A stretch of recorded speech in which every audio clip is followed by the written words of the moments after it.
Pope Francis has died. That's come from the Vatican. We just have that breaking news. Pope Francis has died. When most envision papal accommodations, images of splendor and magnificence come to mind.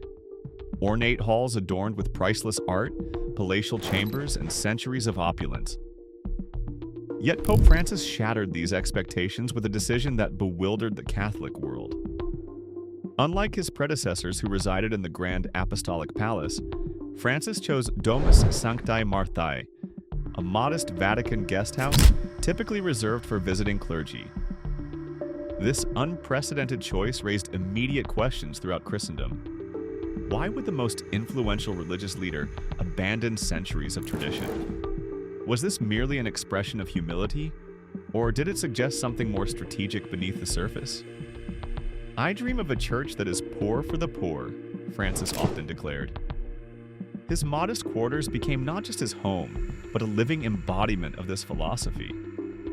No lavish apartments, no royal treatment, just a simple room like those offered to any visiting priest. But here's where our narrative takes an unexpected turn. Following his death, Vatican officials moved with extraordinary urgency to seal his residence. Guards were posted, access restricted, and even high-ranking cardinals were denied entry. These security measures far exceeded typical protocol following a pope's passing. As whispers began circulating through Rome's ancient streets, one question echoed. What necessitated such extraordinary precautions? What required such immediate protection behind those unassuming walls? As speculation intensified, several Vatican insiders revealed a stunning possibility. Pope Francis had deliberately used his modest surroundings as a strategic sanctuary. Away from the scrutinizing eyes of the Curia, this unassuming space reportedly became the location where transformative plans were formulated. Confidential correspondence was drafted, and sensitive information was secured from those opposing his reform agenda. He lived simply, but his vision was revolutionary, one source disclosed under condition of anonymity. When officials secured his quarters, they weren't merely preserving personal effects and mementos. According to increasingly credible leaked reports, they discovered meticulously drafted letters and documents outlining radical reforms far beyond anything Francis had publicly announced during his papacy, including, most controversially, what appears to be a carefully designed succession strategy centered around Cardinal Luis Antonio Tagle. Traditionally, popes do not designate their successors. This violates one of the Church's oldest protocols. Yet Francis, never one to be constrained by convention, apparently recognized that his vision for a transformed church required someone equally courageous to continue after his tenure ended. Throughout these documents, Tagle's name appeared repeatedly and prominently, not mentioned casually or in passing, but positioned as central to the Church's future direction, one built on compassion, equality, and contemporary relevance rather than rigid hierarchy. What's contained there isn't just historical records. It's the blueprint for the Church's future, a Vatican official reportedly stated. But who is this Cardinal Tagle, and why would Pope Francis place such extraordinary trust in him? Cardinal Tagle's journey from Manila's bustling streets to becoming one of the Vatican's most trusted figures wasn't coincidental. Known for his genuine humility and profound connection to ordinary people, many observers called him the Asian Francis, a nickname that revealed their striking philosophical similarities. Behind closed doors, the two reportedly held countless private meetings discussing not just current issues but future possibilities for a church at a crossroads. Francis saw in Tagle not just a cardinal but a continuation of his vision, one insider revealed.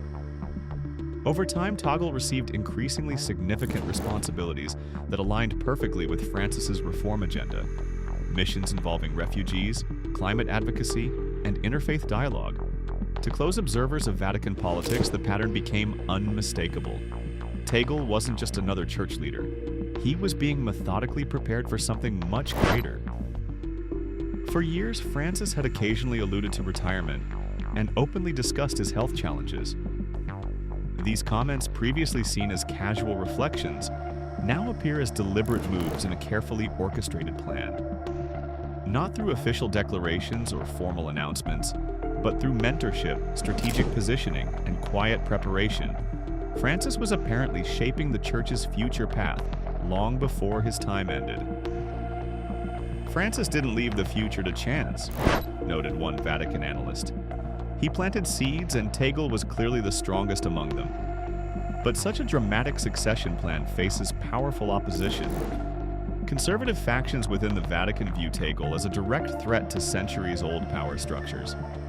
His progressive values, emphasizing mercy over judgment, inclusion over exclusion, and dialogue over doctrine, represent exactly what these traditionalists fear most: fundamental change to established hierarchy and interpretation. This explains the extraordinary urgency surrounding the sealing of Francis's residence. Was it truly routine protocol following a pope's death? Or was it a race to control potentially transformative information that could reshape Catholicism's future? A silent but intense battle is unfolding between those believing the Church must evolve to remain relevant, and those convinced that tradition must remain unchanged at all costs. As one Vatican observer noted, Tagle isn't being asked to merely lead, he's being asked to complete what Francis started. This represents a perilous path, as every step toward reform carries significant consequences within an institution resistant to change. If Tagle ultimately assumes the role many believe Francis carefully prepared him for, we could witness a historic shift from a European-centered institution to a truly global faith community, one addressing contemporary challenges like climate change, migration, poverty, and social justice beyond spiritual teachings alone. Under his leadership, the Catholic Church might finally embrace interfaith dialogue more fully, confront long-avoided questions about inclusion, and redefine its relevance in modern society.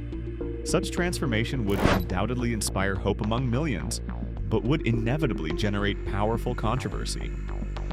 Nations, political leaders, and traditionalists may vigorously resist a church actively engaging with global issues beyond traditional spiritual matters.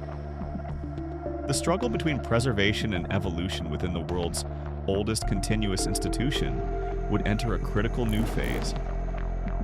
Was this Francis's ultimate vision all along? To entrust his legacy not to buildings or documents, but to someone who would continue dismantling barriers and making the church relevant to a diverse modern world? If so, what was hidden inside that sealed residence wasn't merely papers and plans. It was a blueprint for global transformation, carefully crafted by a pope who understood that true revolution often begins with simplicity. The residence remains sealed. The complete truth stays hidden for now. But the world watches in anticipation. Will Tagle fulfill the role indicated in those concealed documents? Or will internal resistance prevent Francis's vision from becoming reality? The Catholic Church stands at perhaps its most significant crossroads since the Reformation. One certainty remains: what they discovered in Pope Francis's residence changes everything about how we understand his papacy and the future of Catholicism. And this extraordinary story is far from concluded.